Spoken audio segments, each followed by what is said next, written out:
Sharing inspirasi bareng SBC Chapter Kerjo.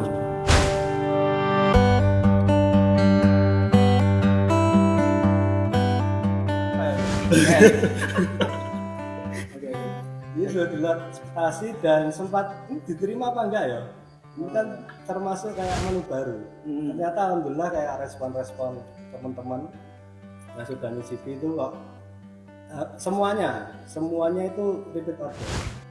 Berarti memang basicnya tuh nggak ada ya, awalnya tuh memasak dan sebagainya itu Enggak ada. Saya cuma suka masak.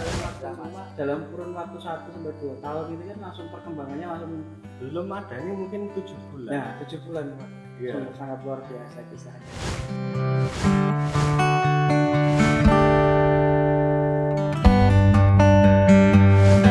Assalamualaikum warahmatullahi wabarakatuh. Alhamdulillah malam ini kita online kembali untuk sharing inspirasi yang kedua. Mohon maaf terjadi gangguan teknis tadi, kita harus molor beberapa waktu dan alhamdulillah hari ini sudah kedatangan tamu spesial dari Kediri, Mas yang dari jauh ini, dari Pare. Alhamdulillah Mas Rizal dari Kediri. Selamat datang Mas di studio Jasa Desain Bagus. Ya, terima kasih. Meskipun banyak kendala teknis tadi ya. Jadi kendala teknis tadi insya Allah nanti kita tetap bisa sharing di malam hari ini dengan tetap semangat seperti itu. Ya, tetap memotivasi insya Allah. Oke, alhamdulillah. Gimana kabarnya hari ini? Alhamdulillah. Sehat. Sehat ya. Ya, sehat. Tadi hujan di daerah jenengan tetap hujan ya. Udah. Oh enggak? Soalnya saya di rumah tuh. Oh iya, kalau di luar hujan, kalau di dalam rumah enggak hujan. Alhamdulillah.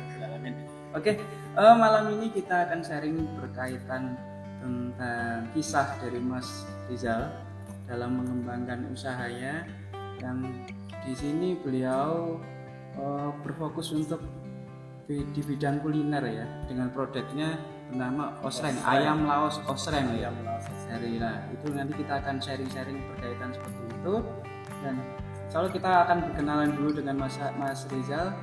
Siapa sih beliau dan apa kegiatannya selama ini dan apa yang ingin di-sharingkan kepada teman-teman semuanya. Oke, monggo langsung berkenalan Mas Rizal. Gak pernah ya? Iya, Gak pernah ya soalnya. Pertama kali. Gak apa-apa wes. Nanti diulang lagi kalau ada kesalahan. Ya. Assalamualaikum warahmatullahi wabarakatuh. Waalaikumsalam warahmatullahi wabarakatuh. Nama saya Rizal. Nama panggilan aja ya, nggak usah nama lengkap. Oke. Terus saya di flyer tuh founder Osreng. Sebenarnya saya itu bukan founder, Pak. Oh, apa? Owner. Penggerak. Pendiri saya. Oh, pendiri. Oh, Bukan founder, tapi pendiri. Pendiri Osreng. Terus itu Osreng itu berkaitan produknya itu tentang ayam ya. Iya. Ayam terus yang diolah itu seperti apa, terus selama ini nanti berjalannya bisnisnya itu seperti apa, bisa diceritakan sama Bisa. Jadi awalnya dulu itu kan saya memang suka usaha, Pak. Dari kecil Ya. senang dagang, ya, jatuh bangun, nggak ada bangunnya saya Pak, dulu jatuh tok, bukan jatuh bangun, jatuh tok.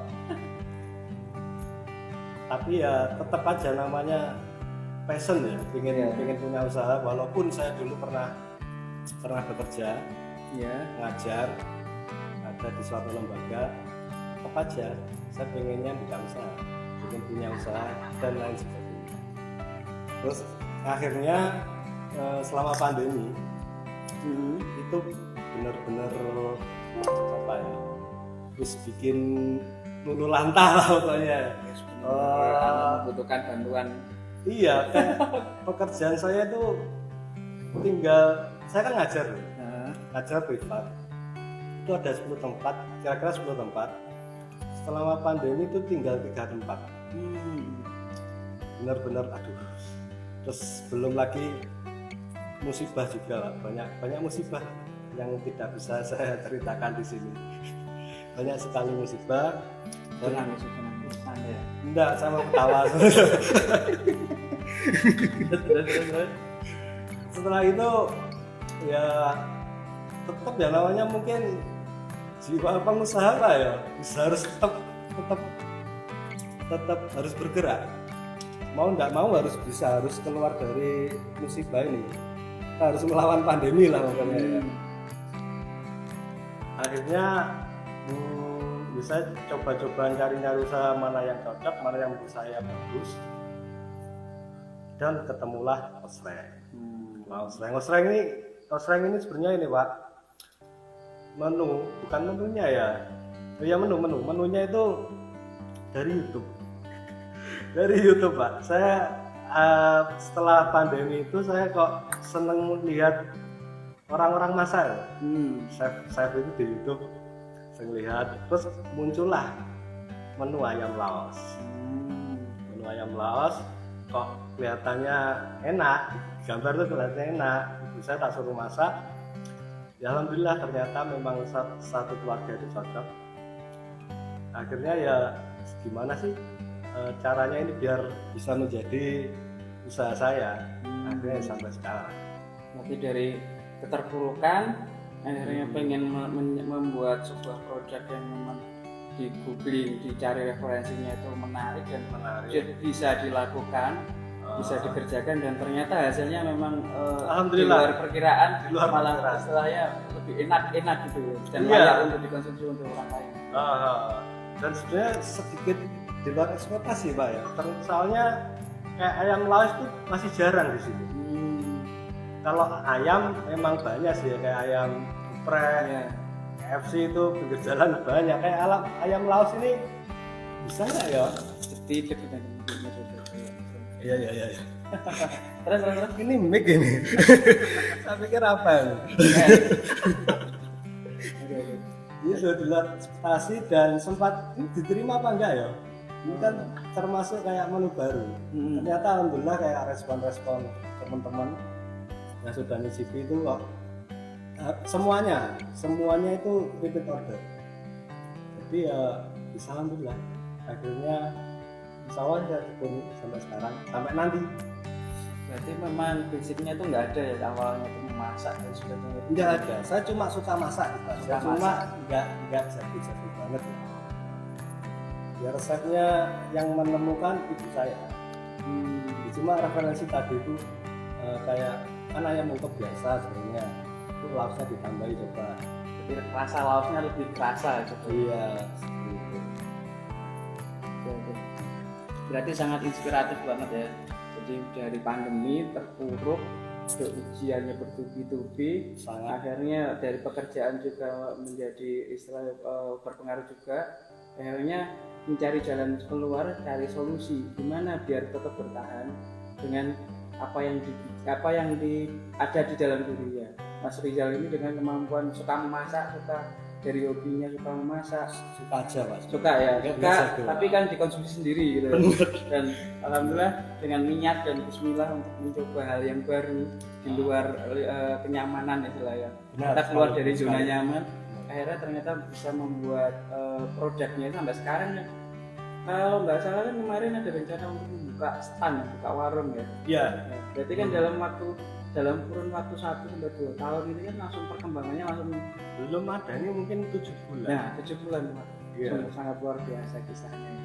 Dari kisah-kisah sebelumnya, terus akhirnya sekarang memberanikan diri untuk membuka warung, dan alhamdulillah warungnya nggak hanya sekedar di kampung ya, tapi juga di jalan raya. Jadi kan alhamdulillah membuka kesempatan bagi orang yang masyarakat umum untuk mencicipi produk unggulannya dari Mas Rizal sendiri. Inspiratif banget buat kita semua ya. Jadi mungkin dari yang sekarang sudah berjalan itu Mas Rizal yang ke depan tuh pengennya seperti apa Mas untuk produk ini? Ke depan saya kalau jangka pendek ingin saya itu bisnis ini bisa autopilot. Jadi ada atau tanpa saya itu tetap bisa jalan. Itu rencana jangka pendek saya seperti itu. Dan saya sekarang masih lagi menata lagi kayak fundamental bisnisnya. Fundamental kan termasuk kayak finansial juga, PP itu nanti biar Mas A yang menjelaskan ya. Ya, Itu nanti di kemarin- KPP ada kan Ya. surat hari itu. Biar Mas A aja yang bisa. Berarti dalam pengembangan bisnis memang diperlukan perencanaan khusus Iya, gitu sangat. untuk nggak hanya sekedar tadi kan mungkin dari inspirasinya dari hobi dan sebagainya. Nah setelah jadi, setelah ada planning ke depan itu memang harus ada ilmu-ilmu baru yang harus dikelola lagi, harus dipelajari lagi. Harus Pak. Soalnya iya kita sebagai owner ya, Ya. kita juga harus pintar. Kita harus mengerti seluk-beluk bisnis kita menurut saya. Apalagi kayak nanti rencana planning jangka panjang saya itu nanti insya Allah saya franchise kan. Alhamdulillah. Ya jadi Bismillah, ketika ya doakan aja ya. Amin. Amin. Jadi ketika kita punya visi seperti itu, kita harus menata dulu kayak apa namanya fondasi sebenarnya fundamental ya. Mindsetnya ya. Iya mindset juga harus kita tata. Untuk mencari investor, mereka kan juga perlu tahu sebenarnya bisnisku itu visi misinya seperti apa sih. Targetnya Peluangnya ke depan seperti apa? Iya seperti itu. Makanya ya memang harus belajar. Gitu. Harus selalu memperbarui ilmu, menambah ilmu. Nggak hanya sekedar berjalan Enggak. berjalan sopo none enak. Jadi memang kayak gini Mas. Menurut saya kayak bisnis itu awalnya memang harus dikerjakan dulu. Terus tidak usah terlalu detail. Pokoknya jalan aja dulu. Nah setelah itu di tengah perjalanan kita bisa evaluasi, kita nambah ilmu seperti itu. Jadi bismillah nekat ada modal keyakinan, keinginan dan akhirnya dikembangkan dan perbaikan itu nanti ada di tengah jalan ya, ketika di Iya. tengah jalan. Karena nanti kita kan nggak tahu peluang-peluang yang ada di depan, terus kira-kira kita bisa mengembangkan ke arah mana dan sebagainya. Kalau kita terlalu mikir depan mau medis ya nggak jalan. Mumet nggak jalan, salah nggak jalan Pak. Wes ngeluh Pak. Kena visi misi itu ngeluh Pak. Alhamdulillah. Berarti Osteng ini peluangnya mungkin besar, soalnya sangat besar ya karena memang ya memang kayak saya tuh mulai pertama mendengar ayam laos rasanya kayak apa ya laos ya. Penasaran. Tapi ketika kemarin sempat nyoba juga ternyata juga maksudnya ya ayamnya kerasa juga gitu. Terus laosnya juga sebenarnya jadi nilai tersendiri gitu memang. Ya. Biasanya kan ayam geprek dan sebagainya. Tapi maka kayak pemilihan bisnis itu ada triknya Mas. Ya mungkin bisa buat apa ya tambahan referensi buat teman-teman yang masih bingung mencari bisnis. Kalau Kita tahan dulu kita ya. step berikutnya saja. Iya ya. Nanti kita jeda Menunggu terlebih jeda ya. dahulu. Nanti kita lanjut untuk tips dan triknya biar penasaran. Oke. teman-teman. Oke siap.